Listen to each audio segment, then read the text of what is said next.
ಪ್ರಸಕ್ತ ವರ್ಷದಿಂದಲೇ ಕಾನೂನು ಕಾಲೇಜು ಆರಂಭ. ಶಾಸಕ ಸಿ ಪುಟ್ಟರಂಗಶೆಟ್ಟಿ ಚಾಮರಾಜನಗರದಲ್ಲಿ ಕಾನೂನು ಕಾಲೇಜು ಆರಂಭಕ್ಕೆ ಅನುಮೋದನೆ ದೊರಕಿದ್ದು, ಪ್ರಸಕ್ತ ವರ್ಷದಿಂದಲೇ ಕಾಲೇಜು ಆರಂಭವಾಗಲಿದೆ ಎಂದು ಎಂಎಸ್ಐಎಲ್ ಅಧ್ಯಕ್ಷರು ಶಾಸಕ ಸಿ ಪುಟ್ಟರಂಗಶೆಟ್ಟಿ ಹೇಳಿದರು.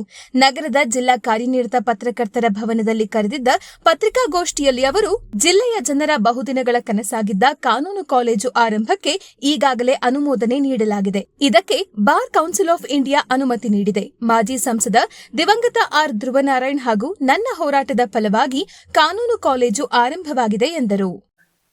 ಒಂದು ಸಂತೋಷ ದಿನ ಅಂತ ನಾನು ಹೇಳ್ಕೊತೀನಿ. ಯಾಕಂದ್ರೆ ಬಹುದಿನಗಳ ಕನಸು ನಮ್ಮದು. ನಮ್ಮ ಜಿಲ್ಲೆಯಲ್ಲಿ ಎಲ್ಲ ಶಿಕ್ಷಣ ಇಲಾಖೆಗಳು ತಂದಿದ್ರೂ ಸಹ ಕಾನೂನು ಕಾಲೇಜು ನಮ್ಮಲ್ಲಿ ಸರ್ಕಾರ ಮಂಜೂರು ಮಾಡಿ 2017-18ನೇ ಸಾಲಿನಲ್ಲಿ ಮಂಜೂರಾತಿ ಆಯಿತು.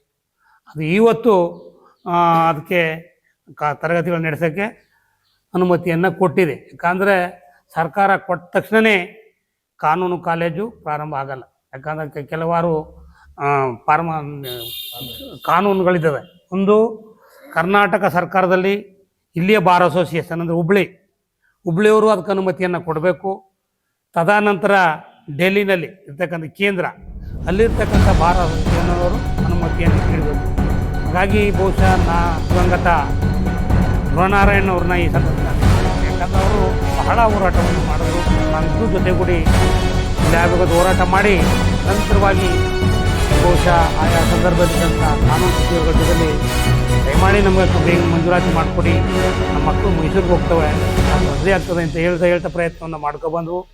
ಹಾಗಾದ್ರೆ ಅದು ಯಾವಾಗ 2017-18 ಸಾಂಕ್ಷನ್ ಆಯಿತು, ಆವಾಗ ನಮಗೆ ಸರ್ಕಾರ 1 ಕೋಟಿ ಅನುದಾನವನ್ನು ಕೊಡ್ತು.